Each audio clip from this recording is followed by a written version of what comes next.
Hey, what's up everyone? David here. After a couple of weeks away, Pocket Mastermind is back, and on the first episode of 2021, I'm speaking about the power of the mind and the breath with Melo Calarco. With so many people managing challenging situations around the world right now, it's never been more important to learn how to manage our thoughts and our emotions.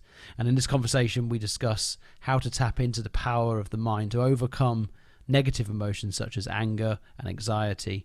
And Melo shares a very powerful 90-second breathing technique that you can use anytime if you're feeling tired or overwhelmed, or just need to create a bit of space in your mind, maybe between meetings or whatever, that can really kind of make a big difference to you. I hope you enjoy the conversation, and please remember to like, share, follow, and subscribe to really help me to grow Pocket Mastermind to reach more people. With that, let's get into the conversation.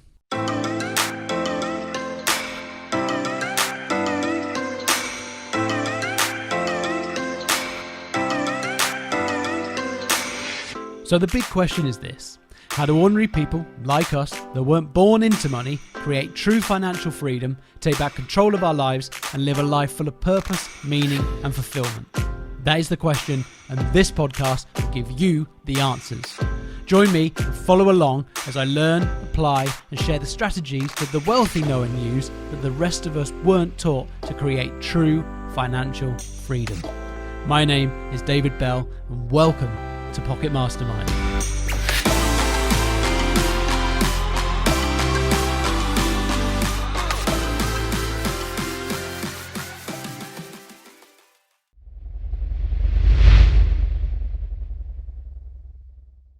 Melo, welcome to the Pocket Mastermind podcast. How are you doing? Good, thank you. Thanks for having me on. Oh, you're welcome. Really interested to talk to you because we're going to be talking high performance coaching. We're going to talk mindfulness, and all subjects that I'm really, really interested in, and areas that probably a lot of us don't really focus on. Right, we're not very big. Coaching's still relatively new, and a lot of us don't focus on getting external support. But before we get into kind of the nuts and bolts of what you do and how you do it, be interested to learn a bit about the background that led you into the path of performance coaching and mindfulness coaching. Yeah, sure, definitely. It's been an evolution in progress, obviously, and just the learning along the way. And it's about 3 decades of investment in myself, in a way, in many ways, in my own self-development. So I originally entered meditation about 30 years ago through martial arts, actually. So through my martial arts, I learned very quickly that the importance of the power of the mind was as important as the power of the body, or the physical body. So then I immersed myself in a lot of the meditation practices and qigong practice and tai chi practice, also moving internal arts. And that led me on a 3-decade journey of constantly searching inside and constantly working on that. Eventually there was a period in my life around my 30s, I would say, where I was feeling a little bit lost and feeling a bit like I'm not sure what to do next. And so I went on a bit of a trip. I went on a cycling trip around the world, and Nice. along the way, it was a big journey of about 32,000 kilometers. And along the way, wherever I could, I'd immerse myself in the spiritual practices and stay in the monasteries in India and Nepal, and Buddhist monasteries and temples, and just really dive deep into the spiritual aspects of it, the religious aspects of it, and just sort of keep searching and keep looking. And then over time, I guess I developed my own practice and my own best of the West and the best of the East, and put them together. And I share that in what I do now in my professional role as a mindfulness facilitator, high performance coach, and working with quite large companies. And I don't come from the boring clinical side of mindfulness. I come more from the practical and applicable, and make it fun and make it accessible to as many people as possible. And I work in a variety of spaces. I work with corporate companies. I work with CEOs, executives. I work in with athletes, with elite athletes. I work in mental health clinics, also supporting people right now, especially through this difficult situation right now. So I love the variety, and that makes me keep learning. So for me, I'm learning all the time and evolving, and that's led me to where I am now, running my own mindfulness and performance coach business, and love every single day of my life, of what I do. It comes through. What were you doing at the time before you kind of went off on the round the world cycling trip, which sounds amazing. Yeah. What were you doing at that point, and then what was the catalyst that made you kind of take that break or leap? Because I think a lot of people might think, oh, I want to take a sabbatical or whatever you want to call it, and feel quite scared about the concept. I'd be interested to learn a bit Mm. about the process you went through there. I think I was just drifting between things, just drifting between jobs that weren't really satisfying.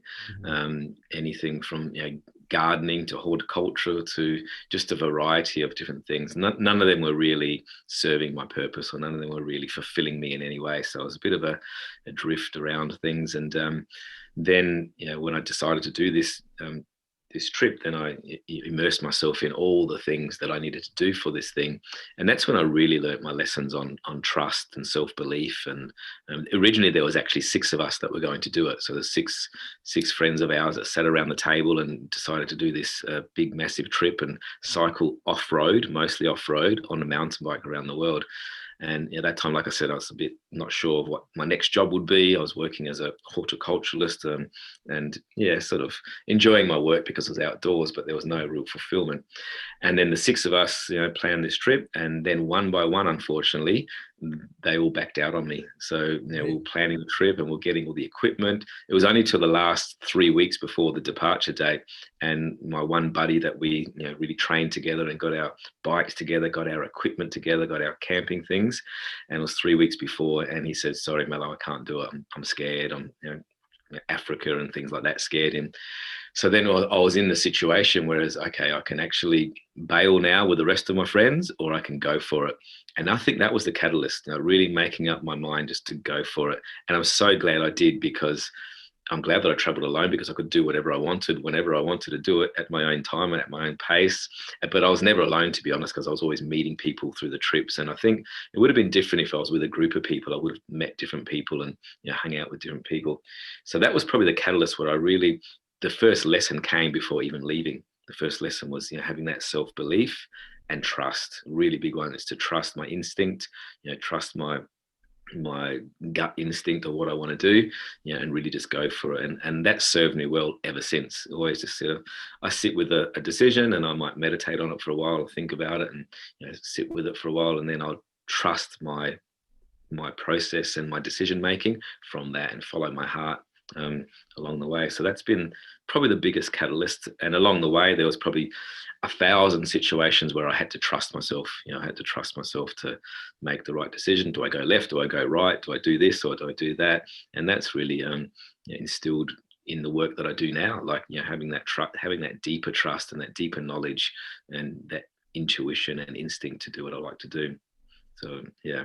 I'll tell you, it's really interesting as you look back on that and you think it's almost like the whole process was meant to be, right? You get six people, that's the catalyst to Mm. make the decision. You have other people to plan with, and you have other people to train with, and then as they drop off, it's kind of opened up as the story is that for you to Mm. then make the decision, do you go alone or not? But you know, had you started alone, you may not have ever gone through the whole planning and training process, because where's that support kind of That's network? right, The exactly. whole thing was built to happen. Yeah, that's right. It was all part of the build up to it, and teaching me the lessons along the way. And Mm. actually, before I even left, there was one particular incident where I was doing some training runs on my bike. So I was going out and immersing myself in different landscapes and environments and temperatures. And there was one particular storm forecast for where I was going. I wanted to check out my storm tent that I just bought. I just bought a brand new storm tent, and I had all the equipment with me. So I thought, I'm going to head out. It was a long weekend. Little did I know, it turned out to be a cyclone or hurricane. It was one of the worst storms that hit this particular area for decades. And I got caught in a nasty situation, a really bad Wow. situation, where a tree was uprooted and actually hit my bike, and it knocked me off my bike, and it damaged myself. So I hurt my leg. I cut open my leg. But not only that, it actually damaged my bike, and it damaged my brand new tent and my cook set and everything. So I was in this situation where I was actually out in pretty much the middle of nowhere, getting on dusk.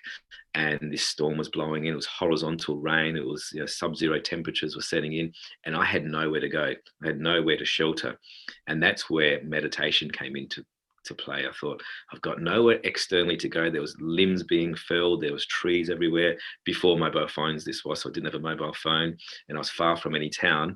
And then I remembered a particular breathing technique that my Tai Chi master had taught me to generate core temperature. So to generate Hmm. core temperature in the belly and bring that up as fire. So I did that, and I was actually becoming hypothermic before that. So my fingers were turning blue, my lips were Wow. turning blue, and I sat there and I counted my breath, and I started counting, and then I was doing this technique. And within about 20 or 30 breaths, I actually started to feel peaceful. I started to feel safe. And meanwhile, around me, everything was chaos and going crazy. But I started to feel safe and serene inside. And that really was the catalyst, I guess, of to really believe in the power of meditation.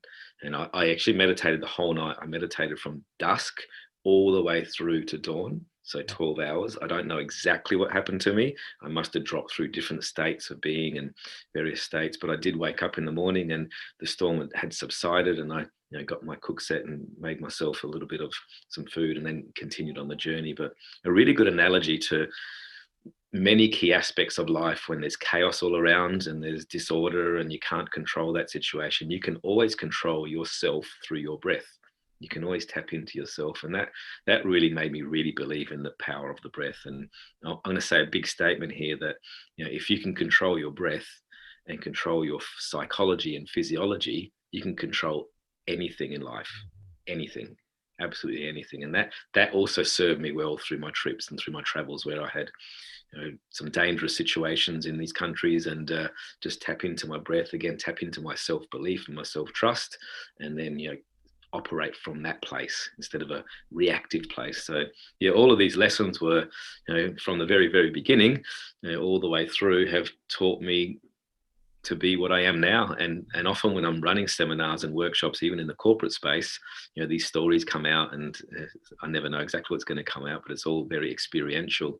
I learned my lessons of trust. I learned my lessons of resilience. I learned my lessons of adversity. I learned all these lessons from being on the road, Mm. and that translates into the real world that we live in now. What were the biggest kind of takeaways you gained from that trip? And you talked about kind of merging the best with the East and West, and what were the real things you took away that you've now employed into your life, and you now help other people with from that Mm. adventure? Curiosity is one thing, like being really curious about people and cultures. And, I was often living and staying with indigenous cultures. So I was Mhm. often staying with the Maasai in Kenya, or the Dogon people in Africa, or up in the Himalaya, hanging out up there with the Sherpas. And so just being curious about them and what makes them tick as a culture, what makes them tick as a person, and their beliefs and things, and just being very open-minded. And I think that was one big takeaway. And the generosity of people too, to be honest, the generosity and the kindness and compassion, especially in some of those developing countries that we call them. They just give you everything, and they've got seemingly nothing, but you roll into a town with your bike, and the little children would follow you and come in, and then before you know it, you're in somebody's house, and the hospitality was just beautiful, and you're drinking yak butter tea or whatever it is in the area. And that generosity and kindness and compassion that comes from those cultures was a big teacher for me, really, in a way, to realize, even though you don't have much wealth, as in financial wealth, but all those basic values of kindness, compassion, love are far stronger. And I still operate like that here, gratitude practices and things like that, even in the modern busy world. I live in Melbourne, Australia, quite a busy, buzzing town, but I always have to have these reminders of these basic raw values, and cultural things. So that was definitely a big takeaway in many ways. It's amazing. I think to see how people that we consider have not very much to live with kind of an abundance type mindset Mm. is fascinating, and also how much those kind of populations are in touch far greater with the world. should I say, Mm, than mm. we are, because we're so heavily distracted. And they have so much more understanding of, and we're discovering so many things that Yeah, discovering that yeah, the exactly. ancient Indians and the Egyptians and whoever else knew many thousands of years ago. Suddenly, science is catching Right. up, and I always find it very fascinating to watch and a new discovery come along. And I think, well, I've read about that Yeah. from other sources quite some time ago. So it's really interesting. Were there any practices that you took from the people that you met and you've learned that you've kind of you use in your own life or with other people? Not specifically practice, but I think just the general, all of those lessons that I learned. But there's no specific practice. I blend a lot of what I do now in the. So I also work now in mental health clinics, for example. I work with psychologists and psychiatrists. So I just blend what I find is the best of the East and the West. But I very often come back to often Chinese medicine principles in many ways. So the meridian system is one system that I really like to work with. I love listening, and when I'm working with my clients, I listen with different hats. So I listen with my Western psychology hat, or my Eastern philosophy hat, or my Chinese medicine hat, or Japanese shiatsu hat, and I just listen to all these things, and then I put together what I think is the best. I don't want to use the word diagnosis, but the Mm-hmm. best treatment and the best modality to work with. I don't get too caught up in modalities. I don't get too caught up in what system am I using now. Just it's quite holistic in many ways. So in answer to that question, there's no specific thing that I took away. But I really, when I was there at the time, would immerse myself quite deeply in it. So, for example, in the monasteries in Luang Prabang in Laos, would go to the meditations and be with the young novice monks, and be learning the Buddhist scriptures and what they call the pujas, the meditations, and just really just go for it. And you'd be doing that for hours and hours on end, and early in the morning, late in the evening, and just and also being with the young novice monks, remembering that the play is very important. The element of play and being jovial, because they don't have much playtime. It's very serious. They're learning many hours of work. So even just going to the Mekong River and splashing around in the river and having fun is just play is such a great connector in many ways of people. And actually, to be honest, that's probably how I met most of, and that's how I was invited into many homes. Often I'd come into a village or a town, and I'd play with the children, play all sorts of games, rock, paper, scissors, or whatever it is, and do these sort of games, or kick the ball, or in India, play cricket with sticks and stones and whatever it was.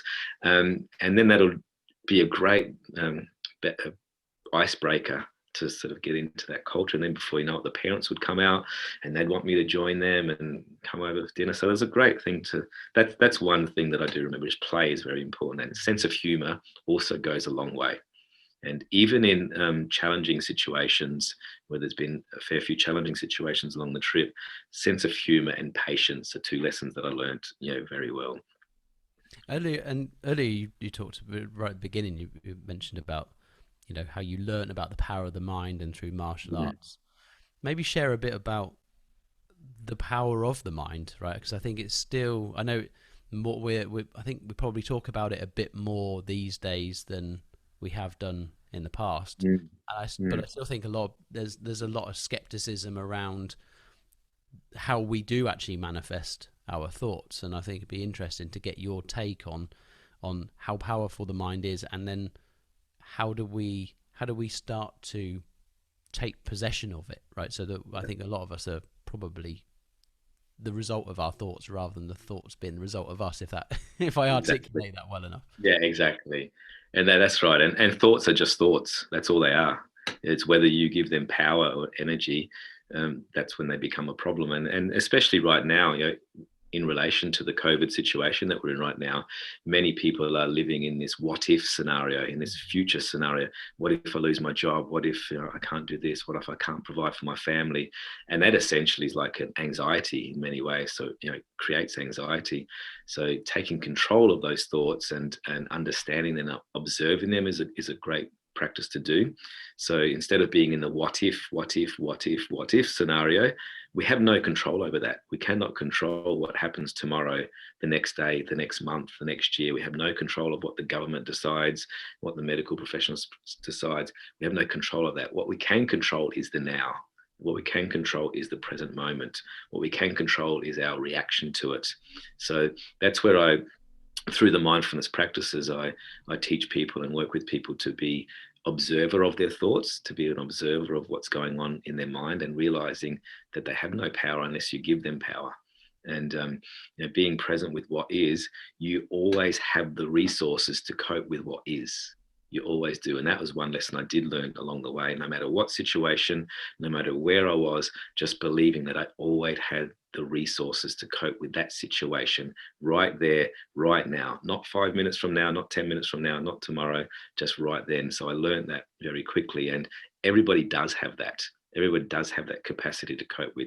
We have no way that we can cope with next week because it hasn't happened yet, and it may not even happen. We have no power or control to do that.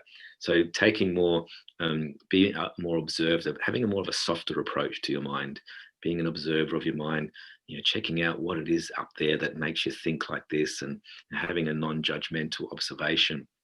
And that's where the breath work can really help. So, tapping into the breath and tapping into a deeper breath that's deeper into the belly, for example, that helps to deactivate the stress response, the amygdala, which is one of the hijacking parts of the brain which puts you in that stress response, that fight and flight response. It becomes very reactive, and then you act in a reactive way. But the more you practice mindfulness and meditation and do deeper breathing, we actually activate the polar opposite of the stress response. We activate the parasympathetic nervous system. So it takes you out of fight and flight, basically. You cannot do deep breathing and be in a stress state. The body tricks itself into that. It activates what's called the vagus nerve. Then that activates the parasympathetic nervous system. And then you start operating from the front part of your brain, which is the prefrontal cortex. And the prefrontal cortex is all about your executive function. So it's all about your decision making, your problem solving, your planning, your logical analytical thinking, your emotional regulation.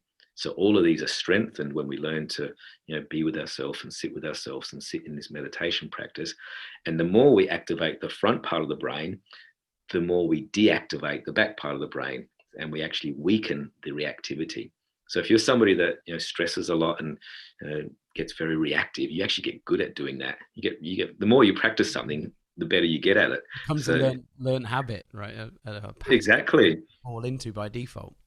Yeah, that's right. And default mode is also a good word for it too. We actually go into this default mode of stressing out, and we get good at it. We actually strengthening our stress muscle to get stronger. The polar opposite of that is to strengthen your prefrontal cortex and strengthen your relaxation response to get stronger. And that way there, you can operate more mindfully. You can be more present in what you're doing. You can train your focus and attention to be doing the thing that you are doing at the time. And the research says that we are the happiest when we are on task, when we're doing that thing that we are doing, and not thinking about the future or catastrophizing about the future, and not flicking off or ruminating about the past, but being very present. So that's what I teach a lot of people in my teaching. So I teach the formal practice is what it's called, where you do the breathing exercises, whether that's 90 seconds, whether that's 2 minutes, whether that's 5 minutes or 10 minutes. It trains your open awareness and helps you to deactivate that stress response. And the other practice I teach, which is a very big practice of mindfulness, but not a lot of people talk about, is what's called the informal practice. And the informal practice is doing all those other 10,000 things that you do in the day, and you usually do them in default mode, but you do them more mindfully. So for example, waking up in the morning, having a shower, and just really having a shower and enjoying the aromas of the shampoo and the temperature on your back and all these sort of things, or sitting down and having a nice breakfast or a nice meal and not eating in front of the computer. So the more we do these things, we can train ourselves also to be focused on what we're doing. So it might seem quite minor to do these things, but it's actually, all of it is attention training. So catch yourself if you're eating in front of the computer all the time, or if you're eating in a rush. And the more you do these things, you actually will enjoy life more fully to start with, but you're also training your prefrontal cortex, and you're training your brain to stay on one thing and not be distracted. And that's quite a powerful practice, often underestimated, actually. Yeah, I think I can't remember where I heard it. Probably Alan Watts or somewhere. A quote Mhm. from a Zen master who said, "When you eat, eat, and when you sleep, sleep." And Yes, the other person said, "Well, isn't that what everyone does?" And the Zen master said, "Is it?" Because we don't generally eat when we eat. We're doing something else. Sometimes we're even walking around, we're rushing from place to place, or we're working, or we're talking, we're arguing, all of these things that we do other than eat. And really, these are some of the practices that I've kind of employed into my life in the last yeah, couple of years, probably, is to try and be more mindful, like you say. And it's very mm, powerful because it helps to build concentration and exactly. calm. If you're brushing your teeth, you're brushing your teeth, not worrying about what's going to happen tomorrow or what's the rest of the day going to be like, or whatever end of the day you're at. Um, really, That's really, right. really, really powerful. And I think a lot of people think of kind of mindfulness and meditation, like you said, as a formal sit down and do a Mm, practice. But actually, what a lot of the Eastern cultures teach is almost meditating all of the time, because you're creating a level of consciousness that you don't otherwise have. exactly. And that was one particular monastery I stayed in Vietnam. It was all about that. It was actually a monastery about mindfulness. And it wasn't a silent retreat. You could speak. It wasn't a vipassana where you can't talk at all. This was you could talk little words, but only about the thing that you are doing. Hmm. So, for example, if you're chopping the vegetables, getting ready for dinner, you could only talk about the vegetables, like, oh, wow, how beautiful this carrot looks today, or, the color of my tomato is just amazing. So, you could only talk about that. When you're having your dinner or lunch or breakfast, you could only talk about the aromas of the food and the flavors and the tastes. Even when you're washing the dishes, you could only talk about the temperature of the water or whatever it was. So it was really hard, to be honest. It wasn't easy. I bet it is. Because, I mean, when you're washing the dishes, who's talking about washing the dishes? Really, your mind's like thinking about all the other things you have to do.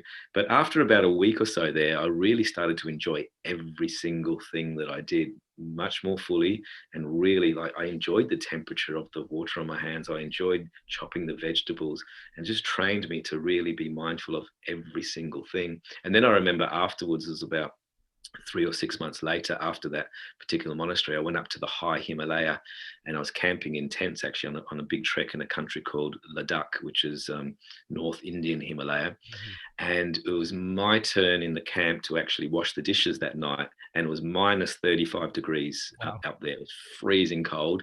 And I think we're at like 4,000 meters or 3,800 meters of cold. But I do remember vividly right now, and still do remember the feeling of that hot water on my hands while I was washing the camp dishes. And I just loved, I didn't want it to stop. I said the next night, I want to do the dishes again. It's my turn. It was such a nice feeling just to feel the temperature and feel the heat in that cold environment. So it made me appreciate everything, like, from the moment you wake up in the morning. And these days we live in a very distracted world. We have our iPhones on us all the time. We wake up in the morning, we check the first thing, and we scan what's going on. You're no longer in your bedroom waking up. You're already like, oh my God, what do I have to do at work? Or you're checking some brain dead social media feed, or something like that. So you're already waking up in a reactive way. And I know a lot of people now, when they go for a walk, for example, or a drive, or a long drive, instead of having headspace, they plug in a podcast, or they plug in something. They just want to do two things at once to maximize the time. So don't get me wrong, we're on a podcast channel right now. It's Yeah. good to listen to But, a but podcast, but you need to have separate time where your brain's not distracted. that's right. Yeah, that's right. So, and what we're doing is we're training ourselves to divide our attention by doing that. The more we do these things, doing one thing and doing another thing at the same time, we're training ourselves to be divided, which causes stress, which causes overwhelm, which causes all these, overstimulated states of mind.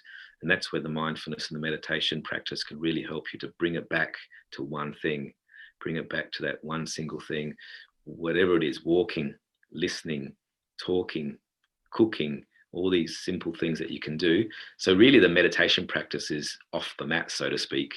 The meditation practice is life is meditation, like you said. Yeah. And it's not just those 10 minutes that you close your eyes and do that meditation practice. And that's what I teach. And a lot of people think, wow, that's great, actually, just to take on. And I often get them just to do one thing, because you can't ask them to do everything. I Yeah. say, just choose one thing and do that more mindfully for the next 7 days. And so my not negotiable habit that I do personally is I take a morning walk, and that's not negotiable. I do that every single day. And then after my morning walk, then I anchor my meditation practice to that. And then after that, I have a healthy breakfast. So it's a great way to do one thing. And then once you get that one thing right, then anchor another thing to that one thing. And then you can keep anchoring things to that one habit or ritual that you've created.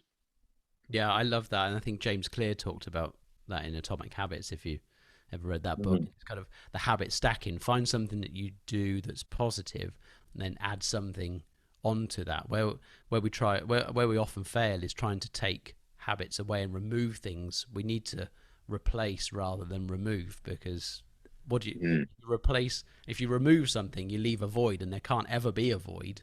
So you end up filling it with something else by default. So you got to think of what's going to serve me, what's going to serve me well. Mm. Uh, and yeah, the whole continuous kind of mindful way of living, I think, it delivers so much power. I think we've kind of taught ourselves to compartmentalize everything into good and bad far too much. Mm. Mm. And so Judgment. yeah, and so we live our lives trying to avoid what we've considered to be bad and boring, and so we're Mm. trying to hop from one great event or feeling to the next, and we end up completely unfulfilled because there's no end to it, and we're missing Yes. all of the stuff in between. And I believe that that's why, as we get older, we seem to think that time goes so much faster, is because actually we're just leaping from one thing to the next, and we're not actually stopping to, as they say, smell the roses. Yeah. And what's wrong with the spaces between? We always Exactly. want to fill every space. I mean, I often ask the question, who wants more time? And everybody puts up their hand and says, yeah, I want more time. As soon as we get more time, we fill it up with stuff. You might be at a cafe waiting for somebody, or you might be at the bus stop or the train stop. First thing you do is take your telephone out and fill it up with fodder. We finally get time and space, and we just want to fill it up with everything. So I'm a big one on creating space, and really, even space between stimulus and response. So there's a stimulus, there's something that happens to you, and then you have a response to that. And if we can create space between those two things, we can then act more mindfully and much more, from a deeper, more value-based place, instead of being reactive. So if I was to write a book, it would probably be called something like The Space Between. Yes. There is a space between things. There's even a space between your breaths, for Yeah. example. You have an in breath, you have an out breath, but there's a space between those breaths. And that's also a really interesting space to observe, that there's actually space between the breaths. And a lot of people aren't comfortable in that space. A Hmm. lot of people aren't comfortable when there's quiet or when there's silence, and they want to fill up that space with everything. So it's a really interesting metaphor for life, because people aren't comfortable on the top of their in breath quite often. So if you take an in breath and you hold that space, it can relate to tight chested and stress. People have that emotional response to that, or that physiological response. So they don't like it. And then they need to get more comfortable in that space so they can actually operate in a much more comfortable way. So the breath is often an indicator of where you're at. And if you get more comfortable with your breath, get more comfortable with the spaces between, feel the full out breath and let go on your out breath, reinvigorate on the in breath, and be comfortable in the spaces between, you're starting to take control of your physiology and psychology, actually. Yeah, I love the concept of the spaces between, and if we can build, even in music, it's the space between Mm, the notes that makes it music. Because if it was just one continuous sound, yeah, it wouldn't be Mozart, right? There wouldn't be you wouldn't be able to hear the melody. There wouldn't be one. It would just be a continuous noise. So there has to be space, and I think if we yeah, can learn to identify that space, and like you said, the space between stimulus and response, and Viktor Frankl wrote about it in yeah, Search for yeah. Meaning. It was that was a very powerful thing for me, because then you start to realize that you start to take ownership of how you respond to stimulus, and it's not the Mm, stimulus causes your feelings, right? So we look for other things and other people to make us happy. Yes. The entire universe actually exists within our own brains, our own mind, and we get the choice. You know, the great example I've used before is you may look out the window and say, "Oh God, it's raining," and the farmer may look out the window, or someone else may look out the window and say, "Thank God it's raining." It's the Yeah. same weather system, the same things happening, but your expectation of your I think Tony Robbins talks about, your model of the world isn't Yes. matching the life conditions or what you're experiencing now, and that's where the discomfort comes in. Yeah, that's right. Tony Robbins says something like swap expectation with appreciation, and just really appreciate. And as you said, Viktor Frankl says that, in that space between, there is a choice. That's where Mhm. you have that choice for your freedom. And Einstein puts it really nicely with that space where he says, I think 99 times, I find nothing, I stop, I swim in silence, and the truth comes. And that's that silence. That's, pretty much the alpha state of being, when you're dropping from that beta thinking brain, which is always thinking, planning, problem solving. And if you drop down into the alpha state, that's where creativity flows. That's where new inspiration comes. That's where new ideas come from. And Einstein just puts it so nicely in that statement. I really like it. Yeah, so true. I think you think how all the inventions, everything that we see before us, didn't Mm, they didn't come from someone's mind who was distracted. They weren't looking at their phone. They would the idea came for whatever it is in the microphone that I'm using, and Zoom and all of these things. The ideas come when the mind is quiet, not when it's occupied doing something else and exactly. chasing the dots on the screen. Yeah, and that's where people, they might come out of the shower or the bathroom and they come out and say, "Oh wow, I just got this great idea. What do you think of this?" Because they've actually stopped. Yes. They've got out of the busyness of their mind and they've actually stopped. And many great ideas have been born on the toilet seat, I'm sure. It's like it's that space. Basically, it's just Less so stopping and now because people can take their phone with them, but in the yeah, old, that's true. like, I think that's what you just said about the shower, and I've said this as well. Is the shower tends to be the place where people have fewer distractions and fewer devices, because most Yeah. people don't take their phone in the shower. Obviously, some do, but most people don't take their phone in the shower, and that's where the ideas come, because you're not distracted. That's why, and also, when you're falling asleep and people go, "Oh, I've got," suddenly an idea comes. It's because you've switched off from everything else and your brain's slowing down. Yeah, that's what they call the alpha state of being. That from beta is their thinking and logical analytical thinking, and then when you drop down into that alpha state, that's when creativity starts flowing. Then you drop down to what's called the theta state, slower frequency of the brain. That's where you get deeper wisdom, inspiration, and ideas. So they don't come from that busy mind because there's just no capacity to think of anything. And that's exactly what happens when you're falling asleep. In those 7 or so minutes when you're falling asleep, you go from that busy brain. And Mm. often people, have their telephone by their bedside and they're still stimulated right before bed. And then you get that funny little hypnic jerk that might, you get that funny jerk where Like you're you've fallen dropping. off a cliff. Yeah. Yeah, exactly. And that's basically the body's way of, slowing down, and then the mind slowing down, and then in that space there you get those weird visual type things and ideas. And that's a great place to swim around in and explore a little bit, what's going on in there. And that's where meditation takes you in many ways. And that's often a big byproduct of, when I do the meditation work and I work with CEOs and executives and directors of companies who are very busy, they're making thousands of decisions per day.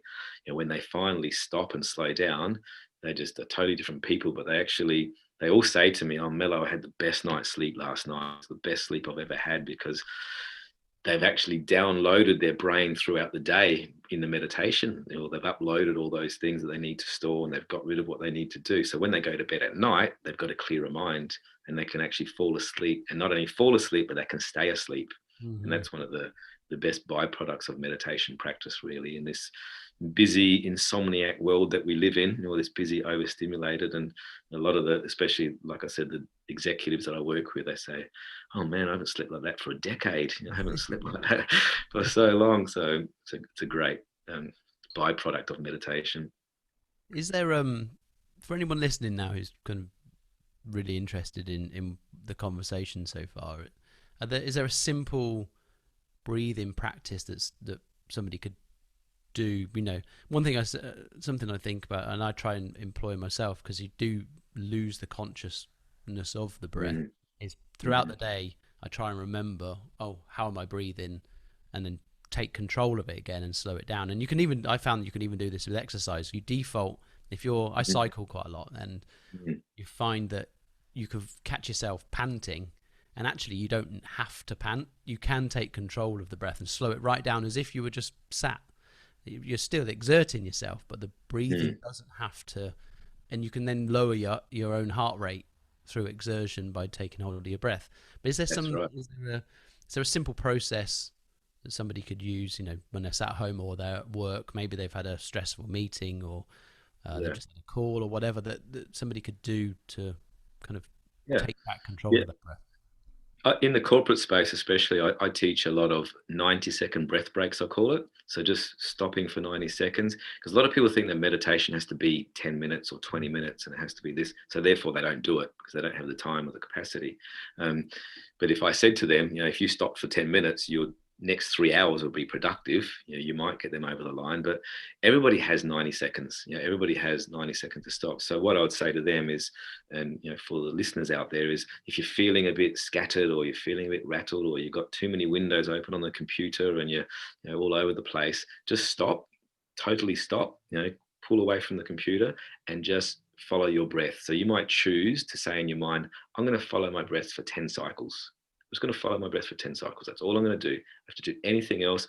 You can close your eyes and just follow your breath and rest your awareness on where you feel the breath the most. So if it's in the nostrils, rest your awareness there, in the throat, in the chest, in the belly, and just rest your awareness there. And that's all you have to do. If you want to add a layer to that, because some people get distracted and they start thinking about things again, you can count your breaths. And what I encourage with counting, there's different methods. There's what's called box breathing. There's a whole lot of different methods. But the one that I think is the simplest and the easiest to do is to make your out breath longer than your in breath by a couple of notches. So for example, if you take an in breath and it's 1, 2, 3, 4, 5, 6. Out breath will be 8, 7, 6, 5, 4, 3, 2, 1. So your out breath is longer. So that prolonged out breath will do what I said before, activate the parasympathetic nervous system. And it'll activate that.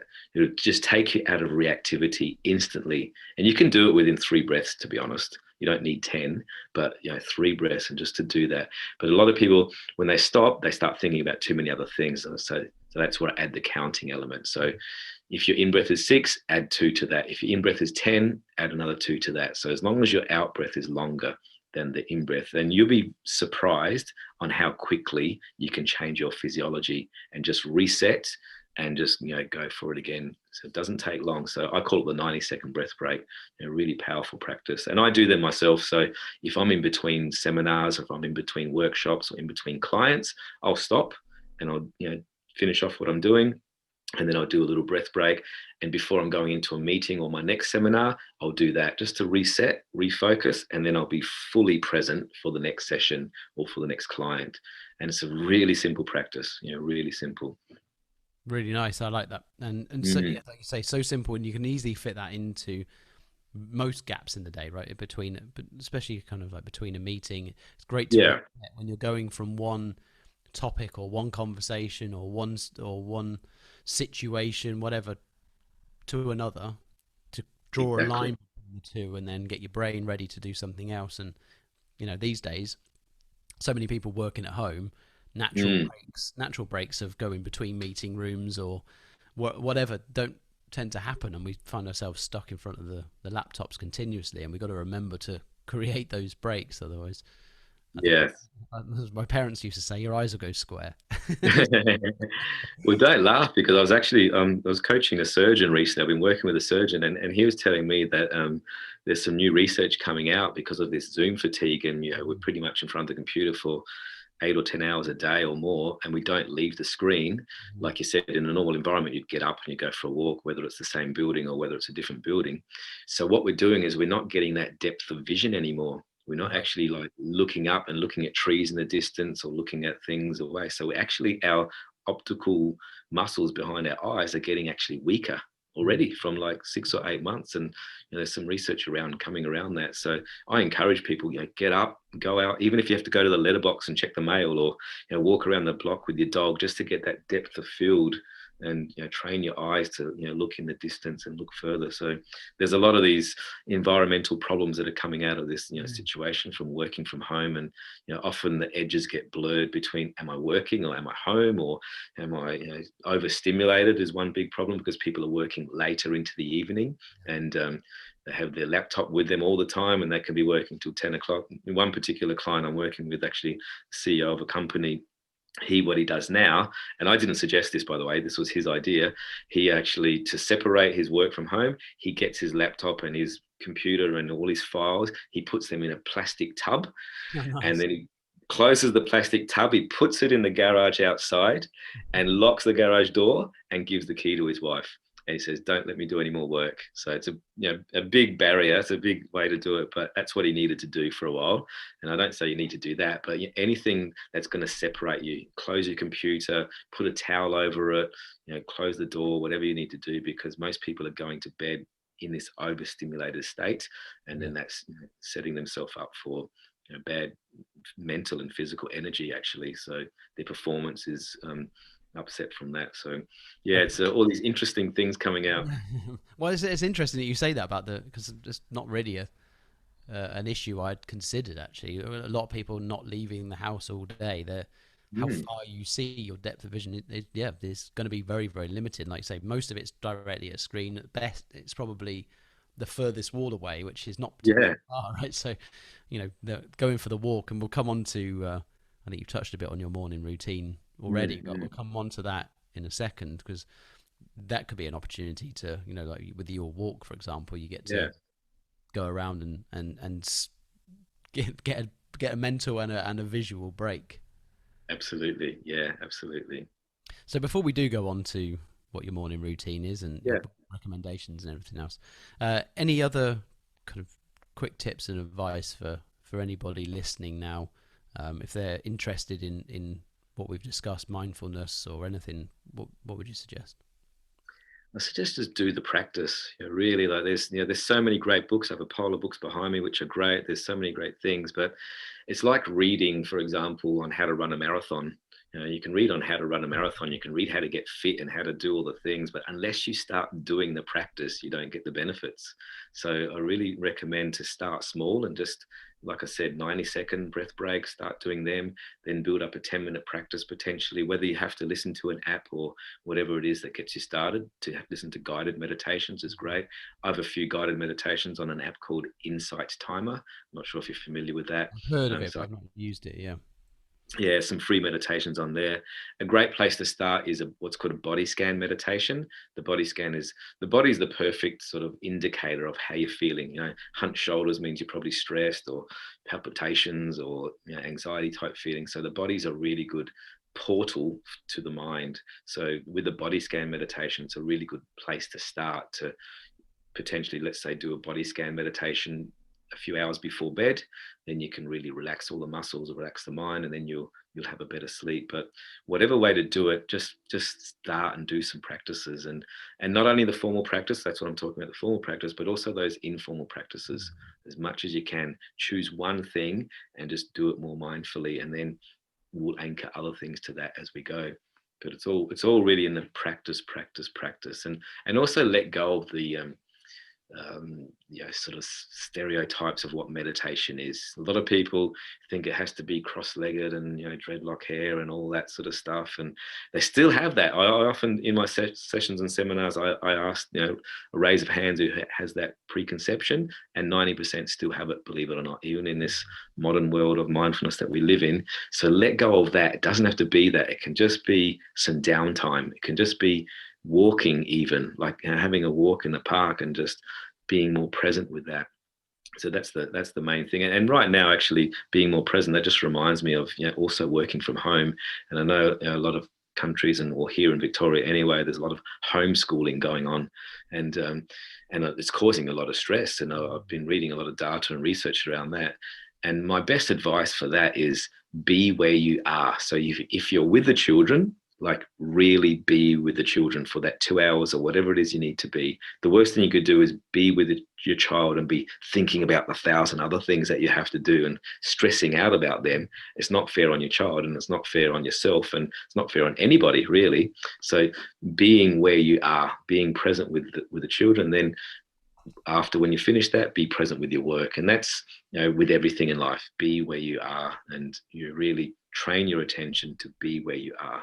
If you are walking, if you are riding your bike, riding a bike can be a meditation on its own. If you're following your breathing, swimming can be a meditation, walking can be a meditation. So it doesn't have to be cross-legged and incense in the background, and let go of that preconception, please, please, please.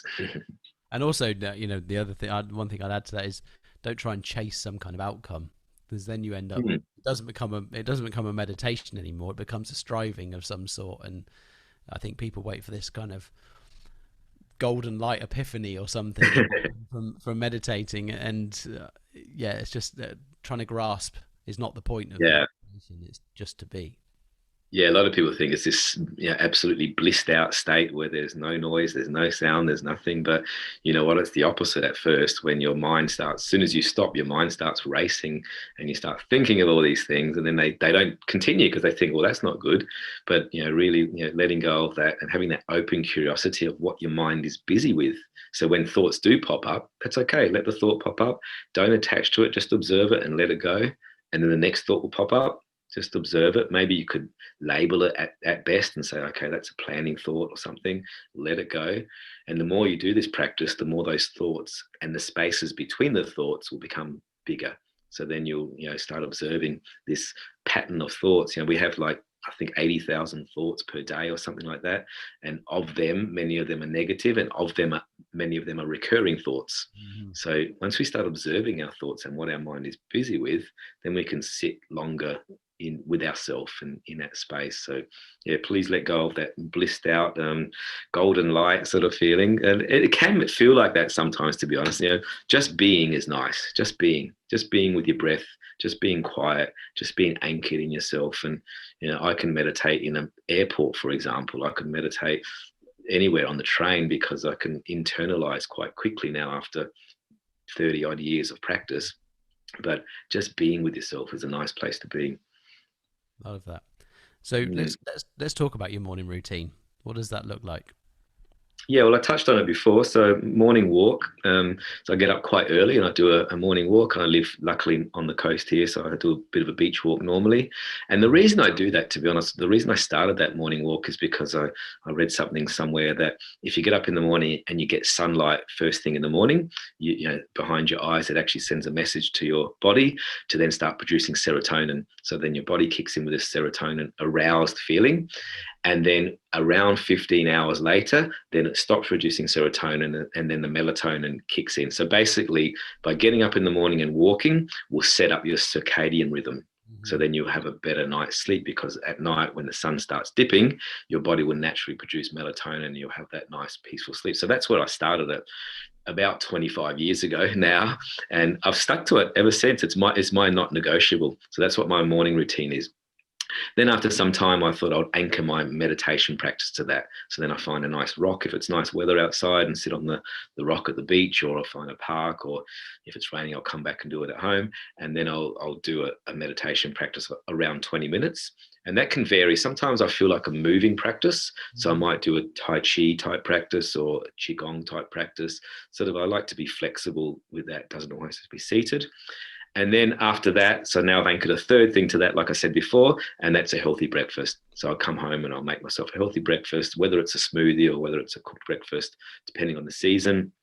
And that's 3 wins that I've had before the day's even started.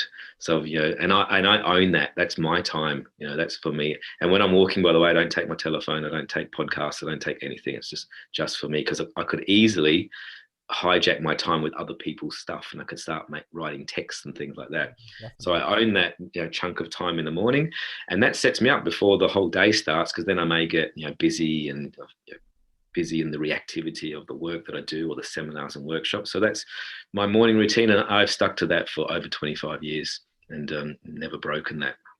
Nice, very, very nice.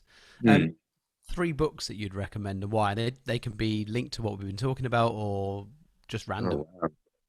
Wow, 3 books. Oh, just three. Oh, Yeah, wow, just that's 3. hard. An old favorite, an old, Even if philosophical I gave you favorite. 10, you'd probably struggle. So, Yeah, I know. Paulo Coelho's still one of my favorite. The Alchemist, as an oldie but a goodie. I just love The Alchemist as a older book. More sort of fiction, non-fiction would be, I love Shantaram. I'm not sure if you read no, I haven't. Shantaram, No. about India. A lot of it's about the slums of India, and really interesting reads. It's a really thick book, really beautifully written and powerfully written. So Shantaram would be on that thing. And then the Book of Joy by the Dalai Lama and Desmond Tutu, which is Mm, actually a conversation between the two of them, which is quite fascinating. amazing. And I haven't put any mindfulness books in there, but I'll throw one in. I'll throw one in for good measure. One of my favorite sort of easy ones is Dan Harris. It's called 10% Happier. And Dan Harris was an anchor man, as in a newsreader Hmm. in the US, and he had a meltdown on stage, so on Mm, national television. He had a total meltdown. And the reason I like it is because he talks about meditation from a skeptical point of view. Actually, he bags it, and he says, Deepak Chopra and Eckhart Tolle and all these people, he makes fun of it. And his book's about being, I think the title of, or the subtitle is, Meditation for Fidgety Skeptics. So mhm. it's good. It's a good one, just a bit more fun in a way. I think they're good. They're definitely very good routes in books written from that perspective because Yeah, you yeah, are, if you do feel a little bit skeptical, then read it from that perspective rather than what you might consider to be the more woo-woo angle. And you've got to find a way of getting into this kind of thing in a way that relates to you as an exactly. individual. Like, Yeah, don't try and exactly. go. Often when I refer books to my clients, I'll often see what character they are. So if they're much more, engineer, for example, or a scientist, or I'd point them towards a more researchy type book that talks about the research about meditation. Or if they're a bit more esoteric, then I'll point them towards Eckhart Tolle, for example, or The Power of Now, or things like that. So it's not a one size fits all, but often the fun part of something like Dan Harris is a great segue into sort of the, because many people are skeptics too. So coming on that angle is quite good. Yeah, I like that. 3 people that you'd follow or listen to. Again, could be in this sphere, it could be in another sphere, Oh whatever. wow. Yeah, yeah. Podcasts or, social channels or whoever. Hmm. Yeah, yeah, yeah. Probably one person, a high performance coach that I follow and like is Brendan Burchard Hmm. in the States. He's coached the likes of Oprah Winfrey and people like that. So I really like his work. It's quite strong and quite fun. To be honest, I don't listen to a lot of podcasts, but I have really been enjoying a guy called Nick Brax. Actually, he's a Melbourne guy here, actor, and he's a mental health advocate actually at the moment, and he's got some really interesting podcasts and really interesting uh, guests on there that I Hmm. really like, and I've been really enjoying those conversations. So Nick Brax, the podcast is called Move Your Mind, and really some great conversations.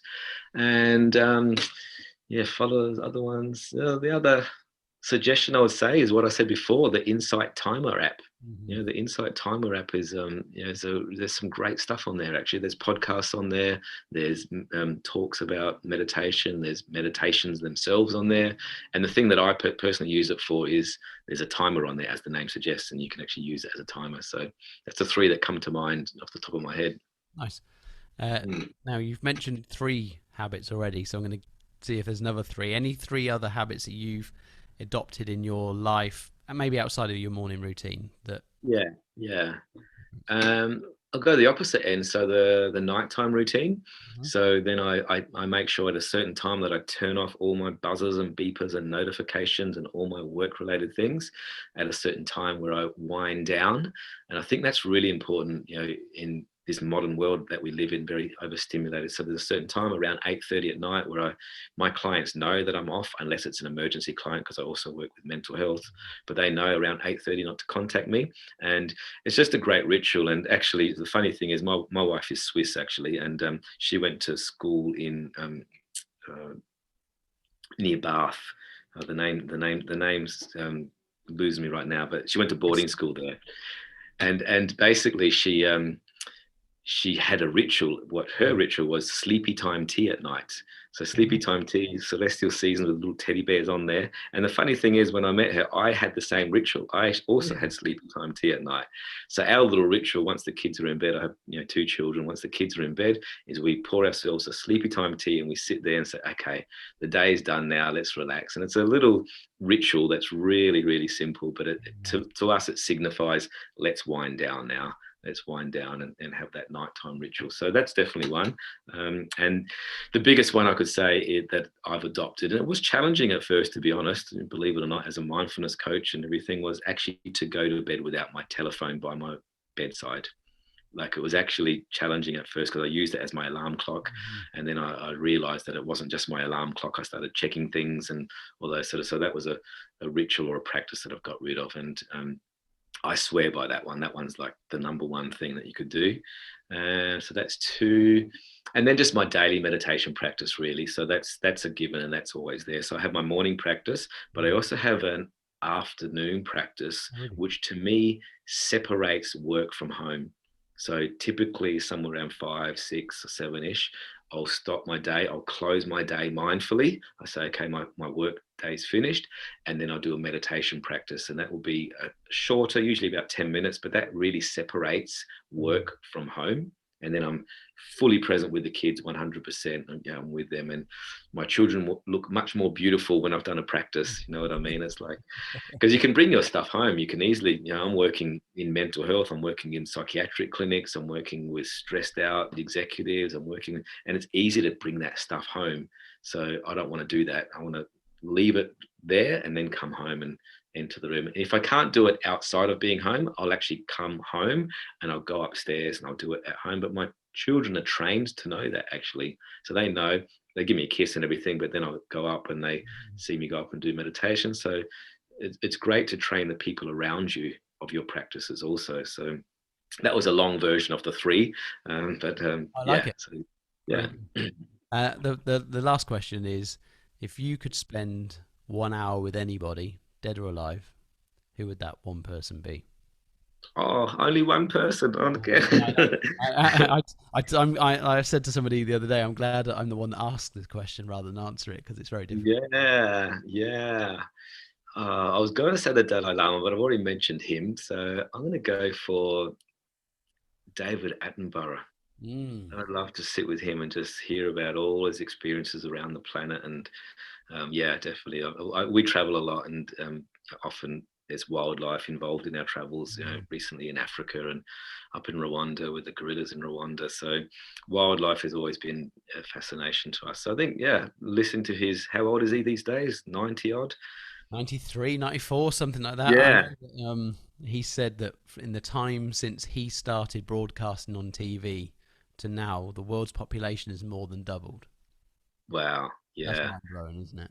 Yeah, so I would love to hear his 93 years of experience and sit with him. And often his message now on his latest documentaries is he's really trying to save the planet, I know, and really being very vocal around that. But I'd love to hear his earlier sort of stories. So that would be my choice. Lovely, really, really nice. So before we disappear, let everyone know where they can track you down if they want to learn more about what we've talked about, or that, maybe looking for some coaching and advice. Where can they find you? Sure. Well, probably the easiest first point of call would be my website, which is, well, it's not an easy name. I'm not sure if you're going to put it in the show notes, but melocalarco.com. That's MELOCALARCO,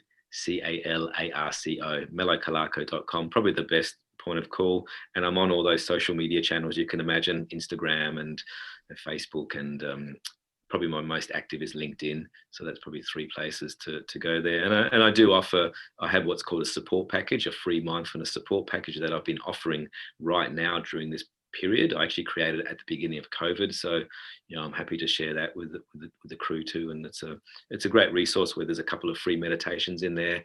There's little video tips and some PDF handouts to basically like a mini course on how to get started. So I'm also happy to share that in the show notes if you like. Yeah, that sounds amazing. Thank you so much, Melo, for all of the time you've given. We've gone a bit longer than we've been originally intended, but that's what happens when it's a good conversation. And I hope everybody got kind of a lot of insight and maybe sparked something in somebody today. So thank you very much for that.